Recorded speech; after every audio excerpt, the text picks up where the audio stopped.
Welcome to the Alternative Dog Moms Podcast. I'm Kimberly Gauthier, creator of Keep the Tail Wagging. I've been blogging about raw feeding, pet wellness, and life as a crazy dog mom for more than 10 years. I've seen massive improvements in my dog's health since I began raising my dogs naturally, and I'm passionate about sharing my experience to help other pet parents. I'm Erin Scott from the Believe in Dog podcast. For more than 10 years, I've been researching and learning everything I can about healing cancer, allergies, autoimmune, and mystery illnesses in both my dogs and myself. And I can't wait to share with you everything I've learned in case it could help you too. As the Alternative Dog Moms, Kimberly and I are bringing you all the latest dog health news that we're following and the brilliant people we're meeting along the way. Now let's get started. Hello, Kimberly. Hello, Erin. So, you know that I love nothing more than nerding out on something new. I know. Hence my spreadsheet. So I'm very excited. We're going to be diving into Ayurvedic medicine for dogs today. And we are joined by Amanda Ree of Sama Dog. Amanda, welcome. Thanks so much for being here today. No, thank you, ladies. It's awesome to be here. And I've been a big fan for a long time. So it's really nice to, I was going to say physically, digitally connect. So we love a good origin story, and you have a fascinating one. So can you tell us how this all came about for you, that your study of Ayurvedic, and especially with dogs? Mm-hmm. Well, yeah, sure. Thanks for asking. I usually will start at the beginning when I was 3 years old and I was drowning in the backyard pool, and our dog Prince, the Sheltie, saved my life. Wow. And, it was back then the cord was connected to the wall still, right? And so my mom was in the kitchen and I had snuck my way back and she didn't even know I was out there. And so she only knew because of the splashing that Prince created by getting us out of the pool. Wow. And so I know that I already love dogs. I already felt that in my heart, and I can feel that even when I put my mind back there again. However, I do think that really deepened our bond and created like a soul contract in some way. And I feel that every day, and I love that and love to be able to help and support these phenomenal creatures that I know we all agree on that.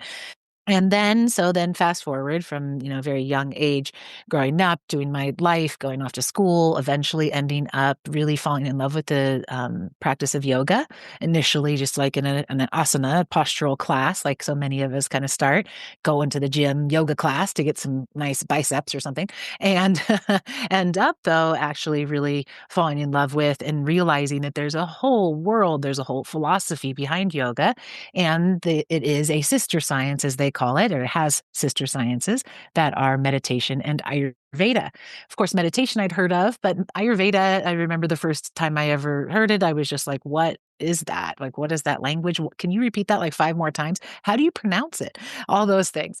And I fell deeply in love with these sciences. They just touched my heart and soul. They were everything I knew from really one of my first yoga classes, that I wanted to spend the rest of my life in this realm and sharing and practicing these teachings. And so within a few years, I'd gone off to a yoga ashram and done my training, really dove deep into all of that. A few years after that, started working with Dr. Deepak Chopra, who was at the time based in San Diego. Many of our listeners probably have heard of Deepak before, a great educator and teacher, prolific author of many, many books on the subject matter. And so I started working at the Chopra Center for Wellbeing and stayed there learning from Deepak and all the other amazing luminaries that come through that place for almost 20 years. And but it was probably about 15 years in that I had an experience that we can probably maybe get into a little bit more later if we want to. But in a nutshell, I had a dog, Maya, Cockapoo, who was having all of these physical and emotional problems. She was a bag of bones. She had, her skin had gotten extremely bad. Her whole belly was plucked, all her hair. She plucked her hairs off. So she was completely bald. Her feet were raw. Her ears were swollen and red. She was whining all the time. I could barely get her to eat. She was losing weight quickly. all the veterinary care that I had brought her to, even holistic practitioners, they just were a little bit at a loss. And one day I just came to realize that I was sitting with her and I was really just centered in my heart. And I was feeling connected to Source. And I was asking Source, how can I help this beautiful being in my life? I just can't, it's like torture sitting here watching this happen to her and not being able to do more. And what came clear to me is it's about you. It's about you, me, the human companion, and how deeply we're tied together. And what's going on with me was very much reflecting into her life. And there was a lot of imbalance going on in my life at that time, a lot of busyness and travel and chaos, which had created a very ungrounding environment. And my stress was being brought home every day, and Maya was just very sensitive to it. So I said, all right, I know I teach every day ways for people to heal themselves, and especially from excessive vata is what it is. We'll get into the doshas, and it's air and space principle, excessive movement and change and uncertainty and instability. There was just too much of that going on in our environment. And so I said, I know how to at least treat this kind of situation with a human being. Why don't I see if I can, as I practice this with myself, because I need to settle the hell down. That became clear. Let's help Maya in the same way and see how it goes. And within a couple of weeks, probably 2 weeks, there was major change, much better appetite. The constant whining and nervousness had subsided, and her skin was starting to heal. I'd say within a month and a half, she was turning into a different dog. Within 3 months, she was completely back to herself again and balanced. And the best part of this story, I think, is that we had such a beautiful bond that was created or deepened through that experience. And it taught me so much about myself, taught me a lot about how we affect the animals around us, and it opened my eyes to the impact that Ayurveda can have on animals. And so began my curiosity and eventual creation of Samadog, to be able to bring these teachings that have traditionally been used, for human beings primarily, into the realm of animals, because it's the science of nature. It's the science of life. Of course, it applies to all aspects of life. So with Maya, had she been healthier and then got unhealthy, or had you adopted her or something and she was initially unhealthy? Actually, it's a good question, because she was very unhealthy initially, and then she came from a really difficult, neglectful background. Remember when we first got her, she was skinned like a little weasel. Like she had no hair. Like it was the shortest hair I've ever seen. It was a zero blade or whatever you would do to down to the skin, because that's how matted she was when they originally found her. So she was one of those dogs. So she had a Christmas sweater on, even though it was June. It was another cute little memory. I'll never forget it. And so she was imbalanced at first. Clearly, that was her tendency to be really, when in balance, go towards light and dry and worried and thin. Um, and then, as we had her for a few years, 3 years at that point, we had brought her to a much better place of balance. But there were some big changes in my life and in our family, and that's what I think stirred it up in our house. It was like a little tornado had come in, and I really didn't think about how that was affecting the animals in the house. And some could handle it a little bit better. Maybe some that are a little less sensitive or just a little more balanced naturally, or perhaps a little more grounded. But Maya, not being that, was extremely porous to my influence. I'm thinking, Kimberly, about my Penny, who I lost a couple years ago, but I had adopted her, kind of a similar story in that, she's kind of a mess. I finally got her on the right track, and then I had breast cancer. And it was kind of at the tail end of me coming out of breast cancer treatment that her health started to go downhill. And so I've always wondered about that timing, and it was just kind of like we were just kind of trying to hold it all together for that time, and then it was then she kind of all fall apart, and it's just been always very interesting to me. Yeah, I'm an animal chaplain as well, and from that perspective, or kind of like with that mindset, there's so many ways that we could see a situation like that in your penny, because who knows, some dogs will stay with us for a certain amount of time. There's a dharma and a karma, karma being our lessons in life and our learning, our dharma being our purpose, both Sanskrit words, by the way. I think most people know those words, but maybe we don't know that they're Sanskrit, the ancient language of India. Much of what the word Ayurveda and all of the Ayurvedic and yogic and meditative teachings are all taught in. So anyway, karma and dharma are very much woven into our animals' lives as well. And so there's a purpose for her coming into your life. There's a lesson that she had to be in your life, just as we have ours. So that's perhaps a part of that story, is she was there for a reason and a season. Right. And then there's another side of it that I've heard many stories, not saying that this is necessarily you guys, but I've heard many, many stories, because dogs, I think that's one of the reasons we love them so much, is because part of their dharma, and I think every single dog I've ever met, is to serve us, to be there for us, sometimes in a service dog capacity, sometimes in a work capacity, but oftentimes in a companion capacity, but they are there for us. And with that, sometimes they'll take things from us, whether it's stress and worry. And I think Maya was trying to do that. She couldn't, her system couldn't handle it, but I think she was trying to pull that worry out of me, kind of take it for herself. And so oftentimes with ailments, we will see that the animal will experience the same ailment or try to relieve their human companion, because they love them so much, of that circumstance, and the next thing you know, they too have such a thing, or they too have lost their health for some reason, and we're just so deeply woven. It's very spiritual, it's very deep, and it's real. And I think the more we spend time thinking about it and talking about it and having conversations about it, the more we're able to tune into it with our own animals in our lives. Yeah, this is one reason why I changed everything about my social media, including like shutting down my blog and shutting down Facebook, is because of the stress of dealing with everything and how that stress might be impacting my dogs. And, I lost 3 dogs over the past 5 years, one to old age, two to cancer. And that was my thought, was that what are they taking from me that is basically suppressing their immune system? And I see that with other people, where they spend so much time enraged and angry and just, in that negative space.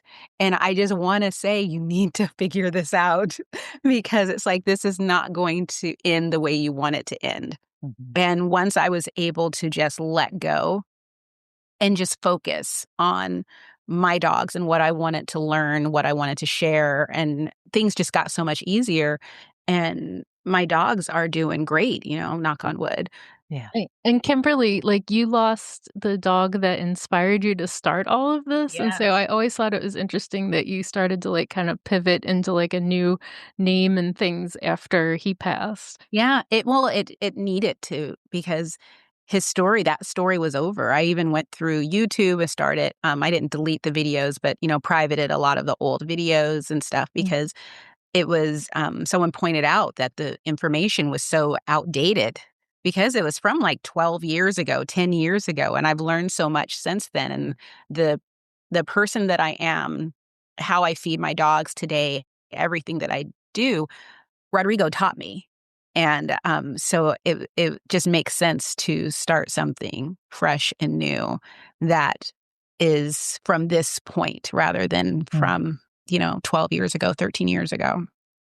Rodrigo clearly had a very big purpose in your life. Yes. From beginning to end of his own. Yeah. And yeah. He literally was an encyclopedia of canine health. And it's hilarious because today, I have a puppy. It's hard to call her a puppy because she's almost a year old. Buffy started presenting with allergies, and I knew exactly what to do and turned it around. And it's funny because I was talking to my mom, and my mom was like, well, how were you able to do that? And I just told her, it's like, I was like, it's very easy to do, but you have to be willing to do it, and you have to be consistent. And it's like, are you willing to, I was like, because I'm not going to bother you with it. It's like, if you're not willing to do it, if you don't feel comfortable, I won't bother you with it. And she knew what I was going to say, which is basically, you need to start feeding fresh food. And I think a few months later, she started feeding cooked food. She's cooking for her dogs now. Yay, that's Yeah. great. Because, she wants to do better. And it's like, it's really exciting to me. Yeah. Yeah, they have such a place in our world. Each one of them is an individual. So whatever they bring out in us, or they inspire in us, or they, look what Maya created a whole organization as well. So to see like them having such an impact despite not being able to speak or to have fingers to type, and but yet have their own legacies. Yeah. So Kimberly and I love a good quiz. Yes, we do. As you saw. And so you have available a quiz to find your dog's dosha. So can you tell us what doshas are and the 3 different types? Sure. Yes, and the quiz can be found for anyone that is curious, and maybe it'll even be connected to our conversation. Yeah, I'll have a here link to the podcast. Cool. So that can be found always at samadog.com also. And so Ayurveda, as I mentioned, the science of life, that's what the word breaks down to. I use life, I use the science, Veda, life. And the let's say the structure of Ayurveda is around doshas, dosha. That's like a mind-body constitution or a mind-body personality or type, different kind of ways you can refer to it. And these 3 doshas basically are the mind-body personality that we humans, all aspects of life, have. So humans have it, of course, canines, felines, even your plants and the fish would essentially have a dosha. So they are 3 energies that bring in the 5 elements. So they combine to represent the elements. And in Ayurveda, they bring in kind of a 5th element than what we're typically used to, which then is space, air, fire, water, and earth. So those 5 elements basically are the ingredients that we're all made up of, is the philosophy of Ayurveda. And as I mentioned earlier, it's the science of life, but it's also the science of nature. And so you really see it being represented in so much of what we see around us. And that's why this science is a lot of fun to teach and talk about, because it's not just helping our dogs, helping us to figure out what's going on with our dogs, although it certainly can do that, but it is something that can reflect so much into ourselves and our human lives and the people around us as well. So after this conversation, some of our audience members might be Ayurvedically diagnosing people in their household as well. And so anyway, so these 5 elements come together basically to form the 3 doshas. And they are Vata, Pitta, and Kapha. And again, these are all Sanskrit words, that ancient language of India. So they hold a lot of energy in the word as well. That's why the Sanskrit is kept in this tradition, is because the words themselves, you could say they're almost like a mantra. They have like a vibrational energy that we carry with them. So just kind of a side note in why we continue on with the Sanskrit. So Vata is a combination of air and space. So Vatas are the qualities are light and dry and wispy and thin, mobile, just like the wind, constantly moving, inconsistent, ungrounded, essentially. And yet very creative and changeable and adaptable and lighthearted and fun-loving, I would say, because of that light, airy energy that's inside the physical body and the mind. So you can kind of see that, it's not really breed specific so much. I mean, yes, in general, a lot of a certain breed will have a tendency towards a particular dosha. But in general, we want to look at every single individual as exactly that. Ayurveda is an individuated science, you could say. And so the Vata is then in a canine case, since that's our main foundation here. In the canine's case, is that like happy, lighthearted dog that's very happy-go-lucky, jumps in the car, always up for a good time. Can be sleeping one minute and you just say, feel like a walk, and they're like up and at the door already. They're excited about it. They do tend to be a little bit on the thinner side, and they tend to be a bit more on the sensitive side. But what's good with air is that it's constantly changing, as I mentioned. And so one day they can be a little bit maybe under the weather. The next day they have a big appetite. The next day they have not a great appetite. The next day they're really engaged and want to play all day. There's this inconsistency in kind of how they are, because the wind and the environment around them is always changing. This is the dosha that Maya was. Vata was what Maya was going through, and why I think she also was a little bit extra sensitive to the winds of change around her. So basically with Vata, what we want to do is ground and hydrate them. So there's many different ways that, of course, you both spoken many times, I'm sure, about how you can create food that is more grounding and moisturizing and therefore nourishing to the body, but to the mind as well. Even if it's with things like music or aromas, they are also, or visuals, they are also, those senses are also bringing information just as much as our sense of taste and what we eat is. And so that's what Ayurveda also really highlights, is all the senses being gateways of information inside the body. We're just far more aware of food and water and supplements and herbs and things like that. So the Vata being then wants to be grounded, moisturized, and kind of brought down to earth and calmed.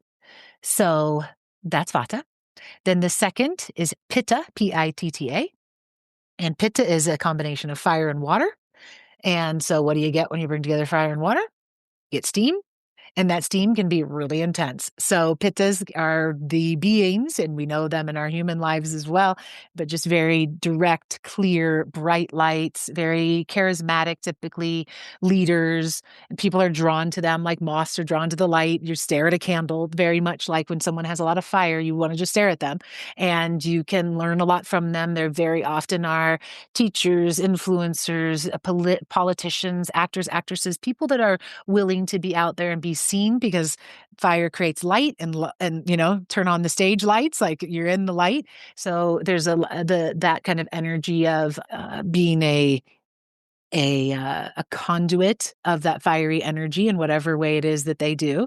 Very intellectually sharp, typically, very determined. You can tell a Pitta person pretty easily. One little side note that's really fun is, like, next time you go to the airport, with your Ayurvedic goggles on, you can start to just look through the airport and see. And it's so obvious because it's kind of a stressful environment for people. So it's just very clear and actually very humorous to try to observe who you witness around you. So, of course, the Pitta person is the one that's like angry that things aren't being lined up in the A's and the B's yet, or whatever it might be. I'm imagining loud. Yeah, they can certainly be. Very direct, articulate, those types of people. As a speaker, as a teacher, and maybe you both have experienced this too. Sometimes you'll see a teacher that they can just say it. They just go down, like hit every bullet point. There's continuity. They never go off track. They land every single teaching moment. And it's like, that is so, without a note. It's like, that is so impressive. That person pretty much guaranteed is Pitta. That's the way the Pitta mind works. And so in an animal, in a dog, you can see that in a lot of our working dogs, but you could certainly see that energy in a dog that just is very focused with their eyes, just very clear, make a lot of eye contact. Dogs that are very easily trainable. So think of like all of your border collie kind of dogs that have just such high intellect and so keen, there's such a keen ability to learn words and an immense amount of actions because that mind is so sharp and capable. Yeah, I have a Pitta dog. Yeah. Does it represent? Do you see that? Oh yeah, 100%. That's my Daisy girl. Yes, she's intense. Yes, very intense. Yeah. What other quality do you notice in her that represents Pitta so well? Well, I mean, like you said, she's smart, she's tuned in, she's all eye contact. She's like, where do you want me? What do you want me to do? Like, yeah, I will execute. Like, look at me, I'm perfect. Like, Yeah. Like, just tell me what you want and I'll do it. Like, yep.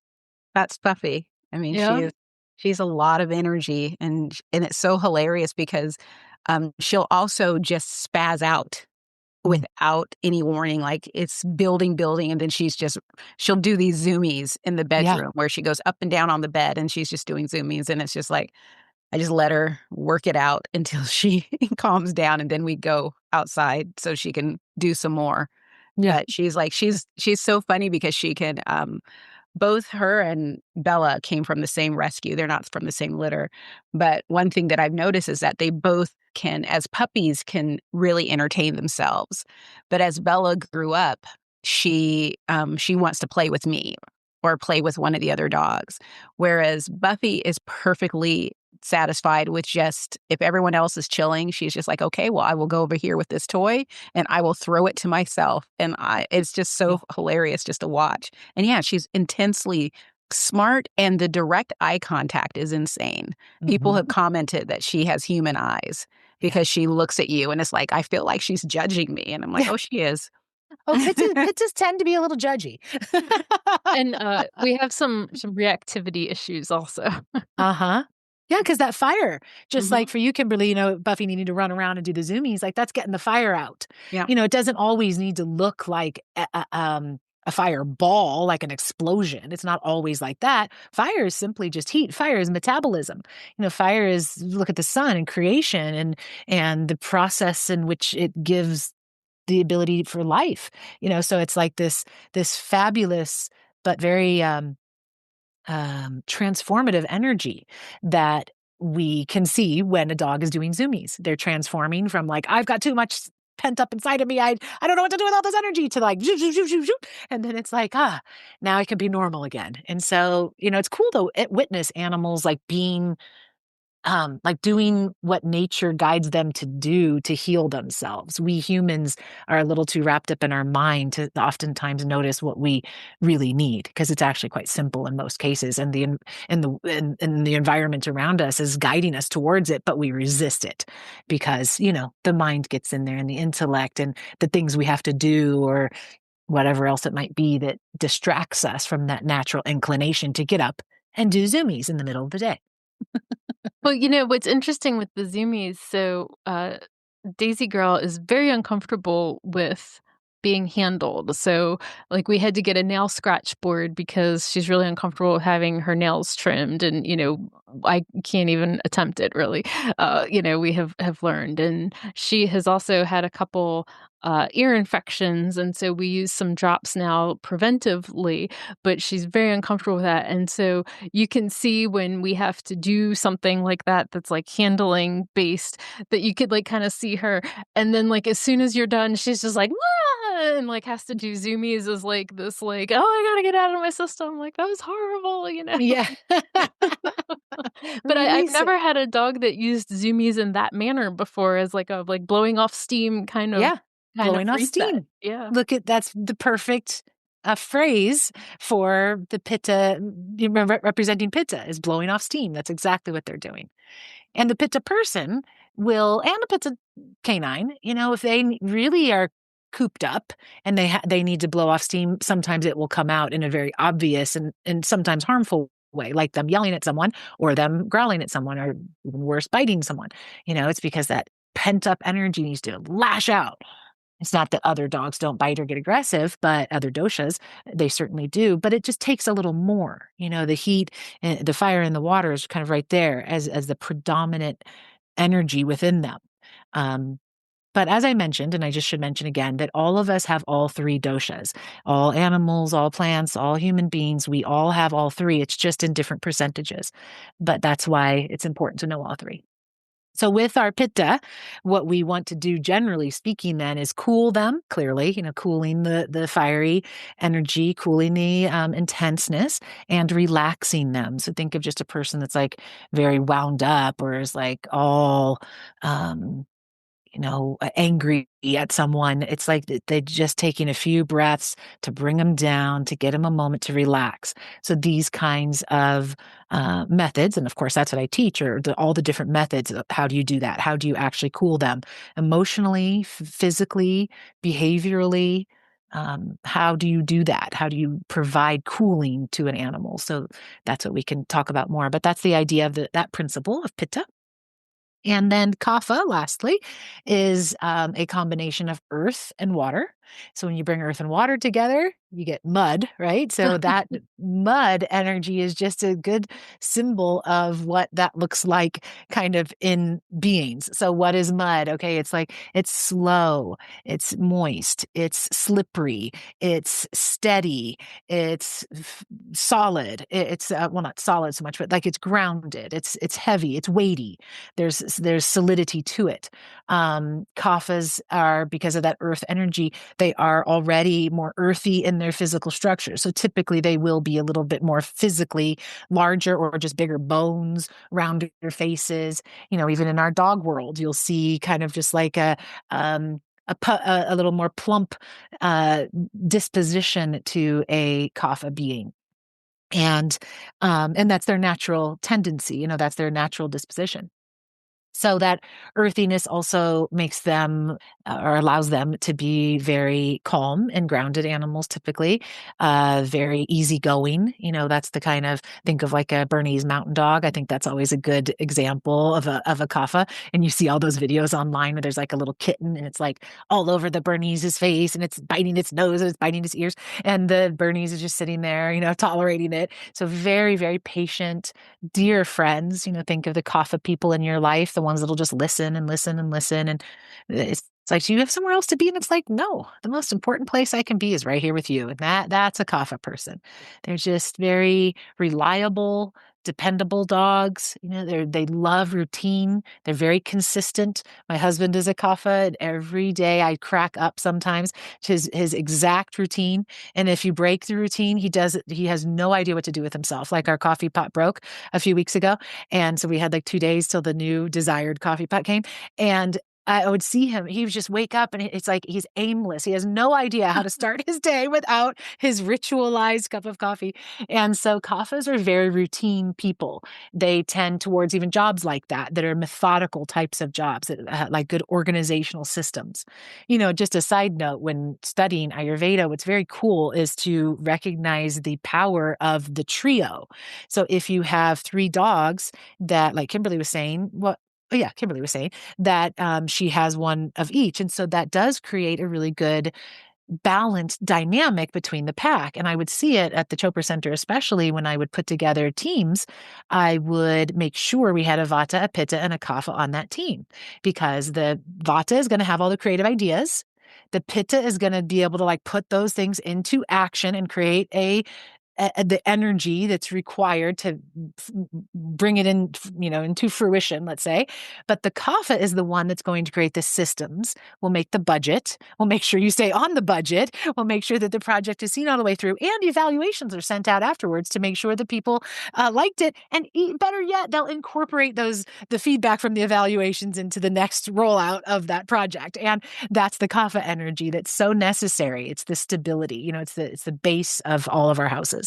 And so in an animal, when we notice that, when it gets out of balance, that energy can become inert and heavy and overweight and slow, sluggish, withdrawn. We've probably all experienced a little kapha in our life where we're just like, we don't want to go do anything.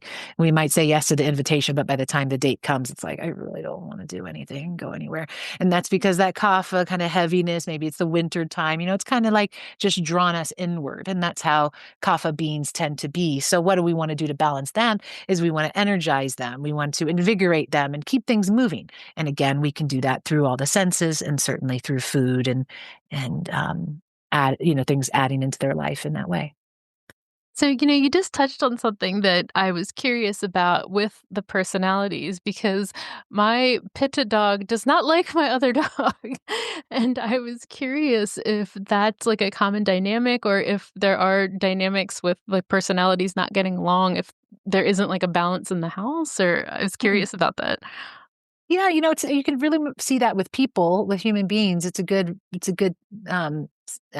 question to explore, really, because think of a person that just doesn't get along with another person, and they just are probably too different. They have different styles. They have different approaches. Pitta people and dogs, they're not the most patient. So oftentimes I notice the Pitta people in my life, like if you go on and on about something, that's the person that's just like, I checked out like 2 minutes ago to what you were saying, or they just complete your sentence so that you'll be quiet. The Pitta is pretty short. They've got things to do and places to go.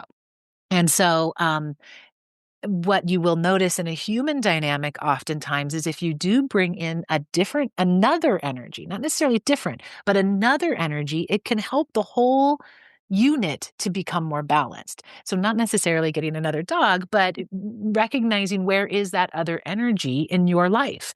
It can either be you or someone in your life, like a human being in the family, or it can even be brought in, of course, through, like we said, the senses. So through music, through aromas, through certain touch, through certain practices. I'm a big proponent of meditating with your dogs because it's extremely beneficial to them to have that calm, centered opportunity for themselves just as much as it is for us. So if you were able to bring in some of the balancing components, you might see that annoyance that your one dog is having with the other one, she's like, ugh, she's not my type. You can kind of like imagine it, right?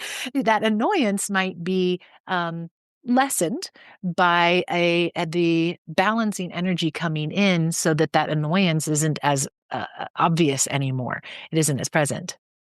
That's very interesting. I really like that it's not only solely about food, but that it does incorporate all these other senses and, experiences as well. Yeah, truly holistic. It's the whole aspect, is every aspect of our existence. There's an energy of balance or imbalance, and that's different for every single one of us. And to further complicate it, it is different within different days, within different seasons. Ayurveda is all about the seasons. So aligning to nature, again, nature's science. So what does that mean? Like, you align to nature. So what does nature do? Well, nature goes through constant changes and cycles.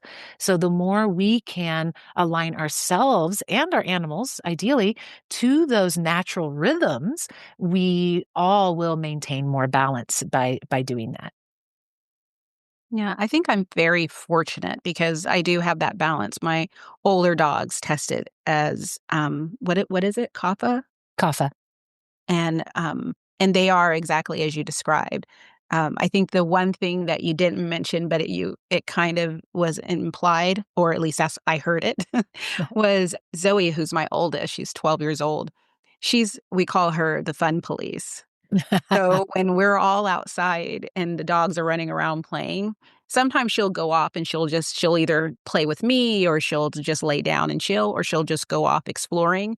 But there are times when she goes out and she's just sort of like gonna tell everyone the rules of the day before she breaks off and does her own thing. And it's so hilarious because she can settle everyone down. And I had a dog, Sydney, who passed away in 2020. She was the same thing. And when Sydney passed on, Zoe took over that role, where she became, she's the person that's the calmest. Both she and Apollo, seeing them, I mean, a puppy is a lot. She's a lot to deal with. And like at meal times, if they could speak, she would just basically be running around telling everyone, we're about to eat, because she's running around jumping on people's heads and stuff. And I watched Zoe and I'm like, you can make her stop, Zoe. It's okay to correct her. But Zoe's just like, she's excited. And she just lets her get it out. And then Zoe lays down.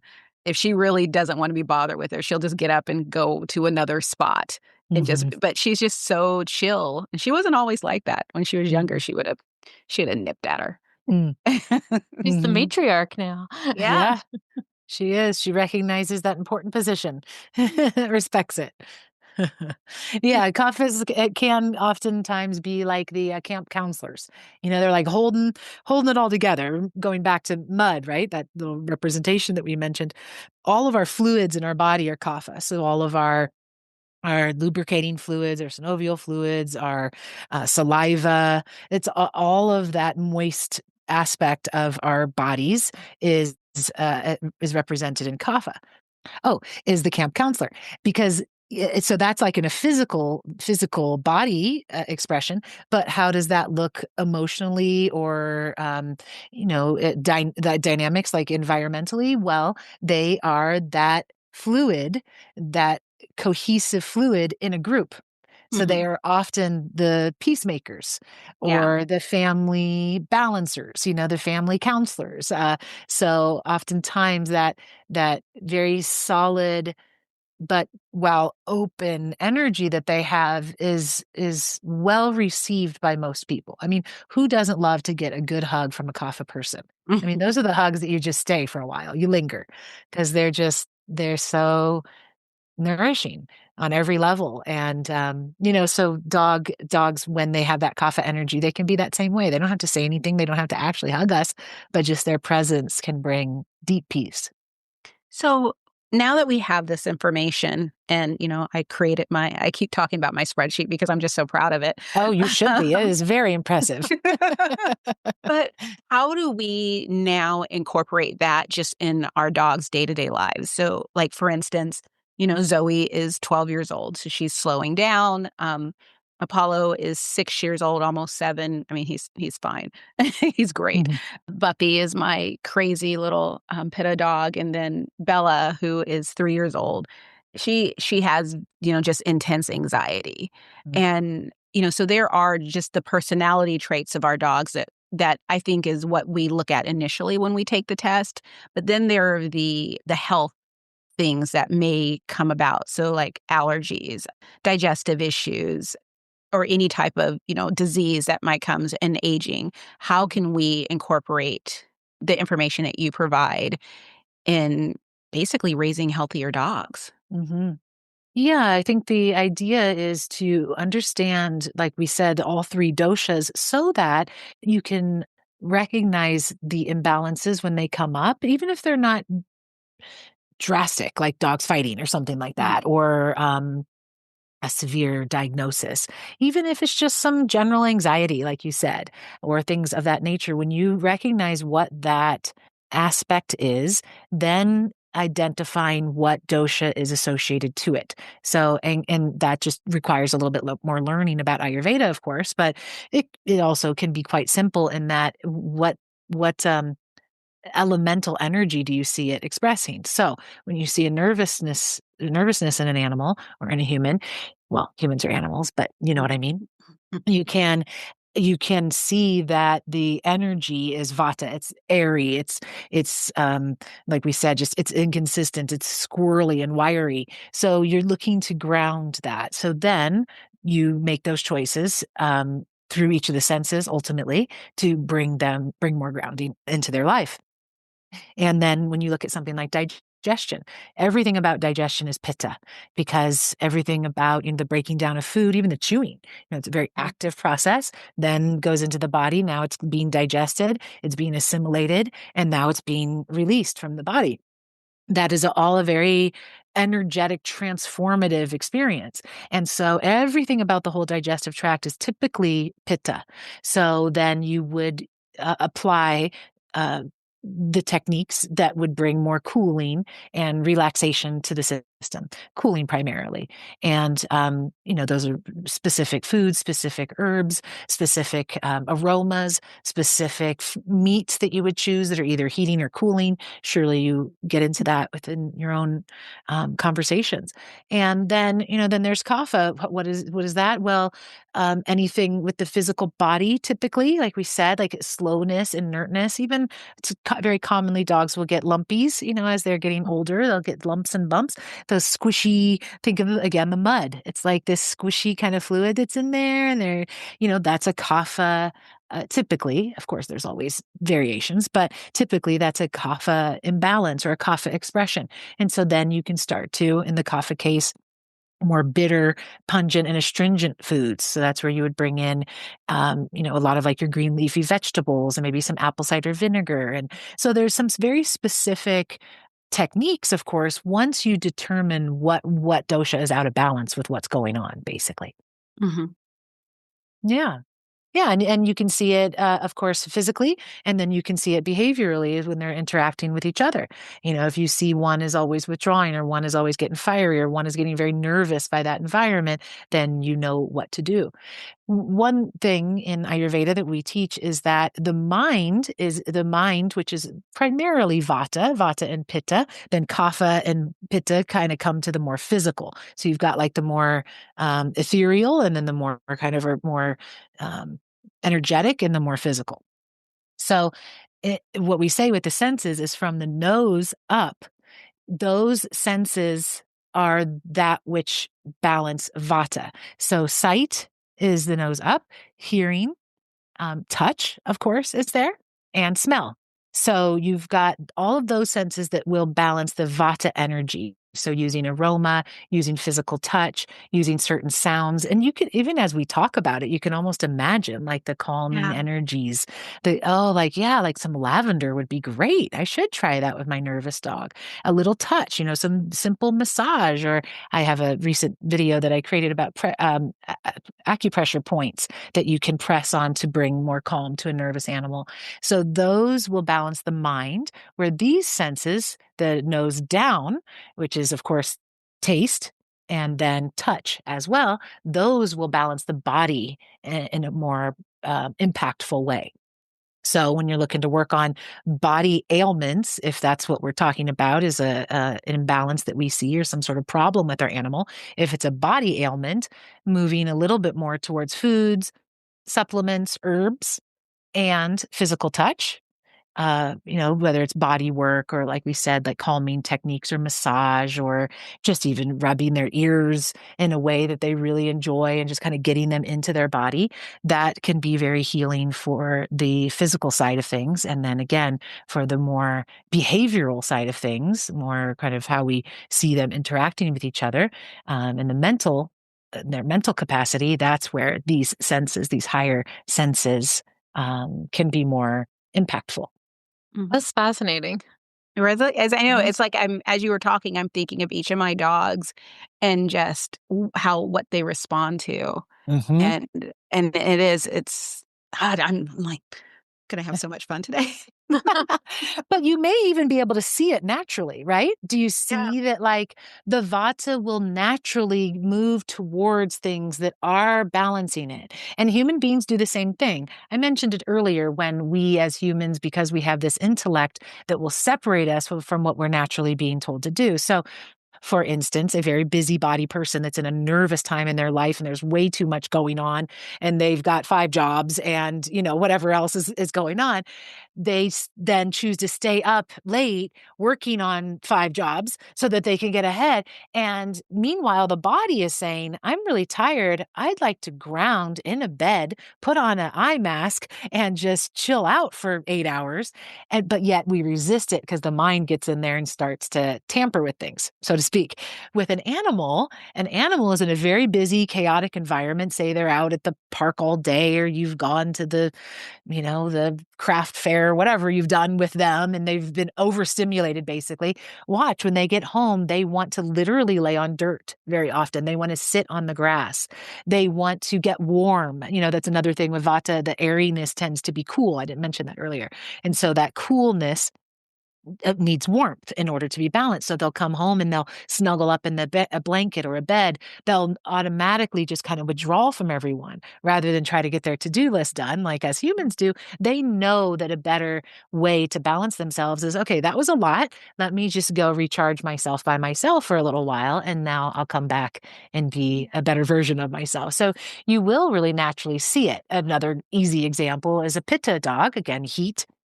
They will tend towards tile floors and putting their bellies on the floor. They love water. That's another little aspect of helping to balance pitta. Is it's not only water, like giving them water or putting water on them or bringing them swimming or into a stream or something, but it's also even the visuals of water. So if you have a very pitta dog, just put on, when you're leaving the house on your TV, put on, YouTube water 8 hours. The fish tank. Yes, the fish tank, the bubbles, the ocean, the waterfalls, the sounds of water, the sights of water, of course, the smell, but obviously if it's on TV, that's not quite there. But those are all those elemental pieces of information are very balancing to the pitta. And you'll see pitta dogs will literally like stare at the television if you put it on, more than, in my observation, more than the other doshas will. They'll be the ones, again, because the eyes, pittas and light and eyes, like they're very visual. Pittas are pitta people, very visual. That's why they're always like getting themselves done up and looking good, and they fluff themselves up. my husband says, like a Christmas tree. They get their head all dressed up because pittas really like how things look. They're very visual people. So visual dogs. So they're looking at that screen and they're just like, oh, well, that feels so good to me to watch that waterfall. Of course, they don't intellectually know what's necessarily happening, but their body mind does. Their constitution knows. And so, since we've talked about temperature with the other two, just saying to make it complete is with kapha, it's neutral. Temperature is neutral. So when you feel their paws, their paws are typically not hot, not cold. Yeah. Whereas in a vata dog, if you touch their paws or their nose, well, noses are typically kind of cold, but their belly, you'll notice that it's a little warmer or cooler rather for vata, and then warmer for pitta. Yeah, my pitta girl sleeps with like her belly up in the air most of the time. And Yep. I've just always found that interesting because I've never seen another one of our dogs do that. Great ventilation. Yeah. They love pittas will like fans too. Pitta people too. A lot of times, a little too much fan. What happens when you fan the fire? Well, it grows. So sometimes that can be harmful or create more imbalance. But oftentimes pittas will like the wind. It's just a kind of an interesting thing. Vata people will tend towards like earthy vacations even. Pitta people will tend towards watery vacations, and kapha people will tend towards vistas. They like vistas. They love being outdoors. They love big open spaces like mountains and even, wide valleys and kapha people don't typically want to go into a city and have a vacation. And this is very generalizing, of course, but typically they want to withdraw and just view, kind of watch what's going on around them. I think it's hilarious that you say that. My vacation this year, my friends, they have a property here and they have a property in Montana. So they spent 2 weeks. They go over and spend 2 weeks in Montana working on building their home and everything. And so they said, you want to come and can you come and stay at our place? And I'm like, and that was like my vacation. I brought the dogs with me and I lived Awesome. at their place for 2 weeks, and they live on 20 acres and it was absolute heaven. I love it was absolute heaven. Dreamy. Yeah. Yeah, it is. It's funny. And this is how you start to see through the viewpoint of like through the Ayurvedic goggles, you start to just observe everything like this, and it's helpful. I was going to say that one other little anecdotal aspect of how to understand specifically human beings with the doshas is, pittas will have a tendency, like their reaction under stress is like, what did you do wrong? And that one, you'll start to see it now that you hear it. You'll start to see it all. Why did you do that? It's like, how did this become my problem? So that's a pitta energy, right? Vatas, their tendency under stress is, what did I do wrong? Immediately, like, oh, I shouldn't have done that. I'm so sorry. And it's like, no, you were fine. You had the right of way. Oh my God, I should have, just like immediately stress and take blame. Where kaphas, their stress response is whatever. Withdraw. Just kick it back. So that's why I think in a vacation kind of situation, it's not a stress response, but it is like what nourishes them most. It's like, just to like take it all in. Mm-hmm. I just want to be able to just take a minute and take it all in. And they can handle that. It doesn't overwhelm them like it would a vata or agitate them as it would sometimes a pitta. It's just like, I can take it. I can take the weight of the world as long as I have my process to be able to digest it properly. And you'll see that with our animals, a lot of times those very reliable dogs that just, they kind of just deal with the environment, that they're in, and you see them just kind of like accepting what is. You'll see that kapha energy very, very commonly. They're either a little bit overweight, or they just have those big round eyes, or they're slow in their demeanor, but it's just they just let things rest on them, and that's okay with them. Can they change at different points in their life? Mm-hmm. Yes, we have a birth dosha. That's the formula or the recipe that we're born with, and that stays with us throughout our entire life. And it's said that that's created even in utero, that certain combination. And then we have the dosha that's more the present or what's going on now. And that's why it's important to know all three. Many times people will say, oh, I just want to know about the dosha that I am so I can learn how to eat or what, practices or routines to keep in my life just for that one dosha. But any of us can go out of balance in all three. The environment very much has a lot to do with that. So, of course, in summertime, it's very hot, and a pitta person is going to be more, or a pitta animal is going to be more sensitive to that. But a vata animal is also going to feel and be influenced by that level of heat. So that's where we do pitta balancing routines during summer for our whole pack, because it's good for them and it aligns them to nature. And then wintertime, I mentioned that earlier, wintertime is that of kapha. And so that's why oftentimes we do have a little bit more, we want to withdraw, even though there's so many like holiday parties and all that. There's a part of us that also kind of wants to withdraw, especially when the weather gets heavy and the snow comes or, the darkness comes. There's a tendency to kind of just want to go inward, and that's that kapha energy. So what do we do for our whole pack and ourselves? We invigorate. We bring in more spicy foods, and we bring in more spicy music. We bring in spicy smells, and we put that in the diffuser in the day. And so we got that little thieves or whatever it is going that has like a little more of that cinnamon energy to it. And that will stimulate the whole family in a very subtle way, but impactful. Yeah, that's interesting. And I'm wondering with my old guy, he's was like a very kind of like traumatized situation. And so I was wondering if I feel like he might naturally be a kapha, but then he had some vata qualities. But I think that's more like because of like a circumstance that impacted him early in life or something. Mm-hmm. So is that like, can experiences or, like that also impact your dosha? Certainly. And so what we do in the current time for that is when we notice it, when you notice that likely his past has been brought into the present, whatever his reaction is, or the nervousness or the reactivity, or maybe a physical manifestation of something. So when you notice that, then you can quote unquote treat the vata. If it sounds like it's more fearful and nervousness and anxiety, like you mentioned. So that's vata. Again, if it was aggressiveness, we would treat it differently. If it was withdrawal, we would treat it differently. But since it's more kind of that ungroundedness, we would immediately treat at that moment for calming. So that's when like some pranayama, some breathing technique with them could be very helpful. Some of the calming pressure points, like I mentioned, one just to throw it out there is at the base of the ears, just right at the base of the ears, just kind of at the top of the base of the ear, just kind of holding your finger on the top of the ear on both sides. And dogs always just like their ears rubbed anyway. Most of them do. But that right there is an energy conduit that will help create more of the calming effect in the body mind. So just by doing that, you can immediately kind of respond to whatever his action was.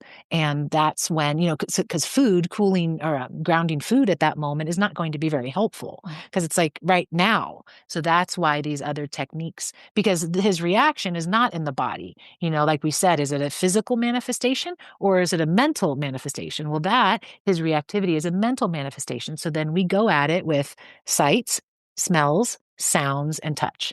Oh, wow. Okay. So you can have Amazing. like in your back pocket a few go-tos that work specifically well for him. And you'll only know that by trial and error. But there's certainly a couple of things like my puppy, Poppy, I'm still figuring out her dosha. When beings are young, the kapha is the energy of all youth because it's the growth. Kapha is that of physicality. So your physical nature is growing. The duration of our life, our energy years you can probably figure it out, pitta. It's your doing and your working and your achieving and all the things. And then the end of your life is vata. We get smaller, we shrivel up, we tend to get a little skinnier, we get a little weak, a little ungrounded. The memory starts to go, sometimes in more extreme cases. But no matter what, I certainly notice it in my aging self, the memory is starting to fly away sometimes.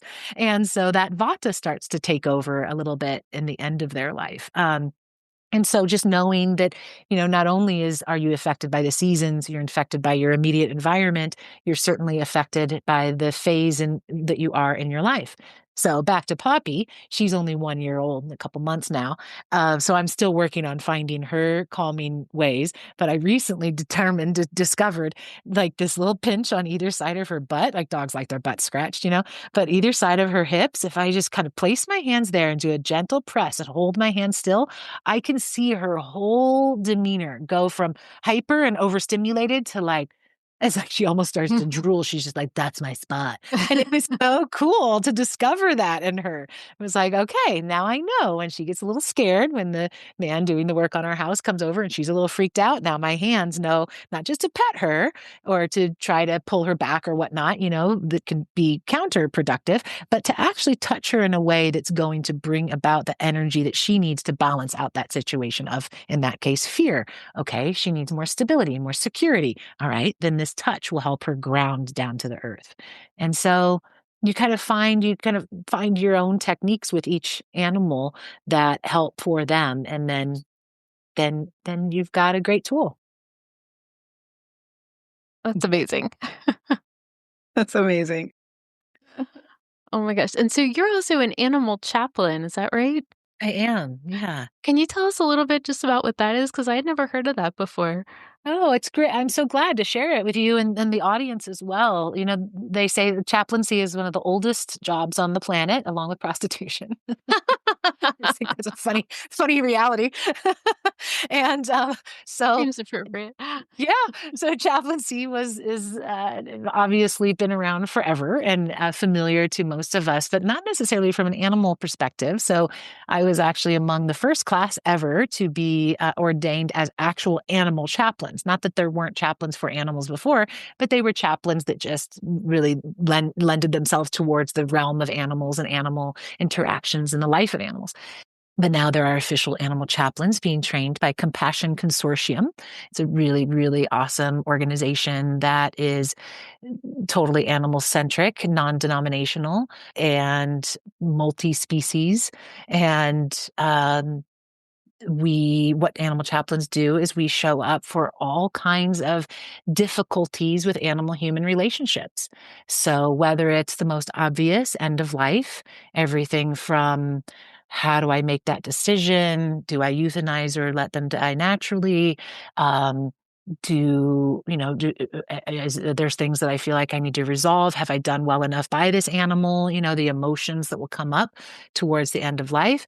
If that's a known or a foreseen end of life, there's also obviously accidents that happen that can leave people feeling a lot of guilt or anger or dis-ease of various kinds, that just make them feel ways that they need help with.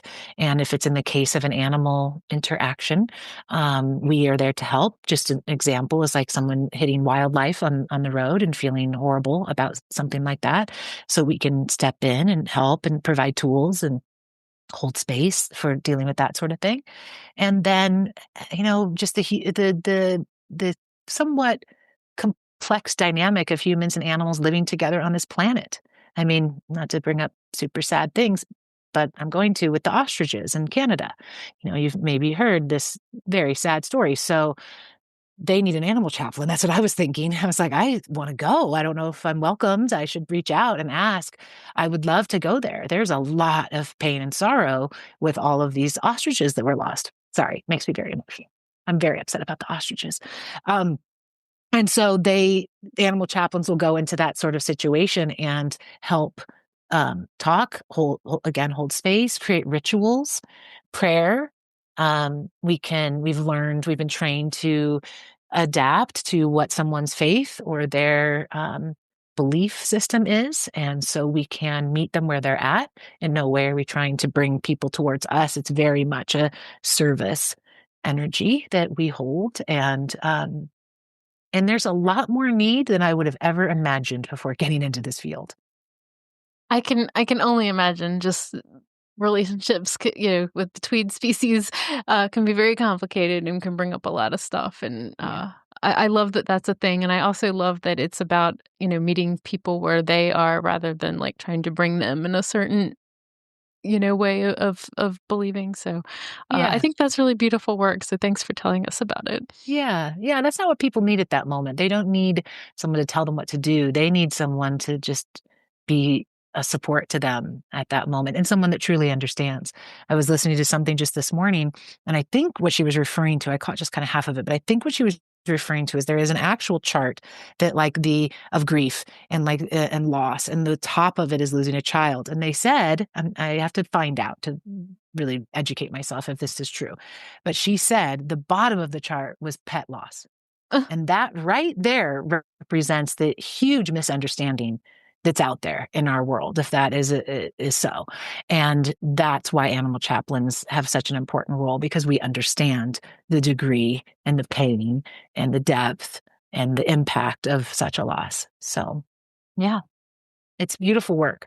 It's very heart-centered, obviously, and but really, really impactful. Recently, I've done a lot of work with the veterinary realm, that world, with my animal chaplaincy. There's a lot of challenges, huge challenges, and Like compassion fatigue kind of stuff. yes, Okay. yes, yeah. Yeah. So all animal welfare workers right now, every shelter, every sanctuary, they're really in it, and vets are no different. And so being able to meet them with resources and tools and techniques and scientifically based approaches that will help them has been very impactful to them. And I think we've made a difference. So it's Oh, been that's good. wonderful. Yeah. You got anything else, Kimberly? I don't. Thank you so much for joining us today. This was amazing. Oh, yeah. Well, I'm happy to. And thank you for both being so lovely to talk with. And I love the work that you do and all that you've shared with the world and continue to share, and the transformations that we're all in the midst of. I think it's very timely, and the world needs us to be adaptable. And so we are doing just that. And I know that we'll be met in a way that our impact can be quite great. And I'm really excited that there are so many practitioners out there to lend themselves to the animals and the humans that love them. We need it. And animals are such an important part of our life. So I'm very grateful to both of you for being such great advocates as well. Thank you. I'll make sure that we have links in the show notes, because I'm sure everybody's going to want to go find your work and learn everything from you, because this has been wonderful. Thank you. Thank you so much.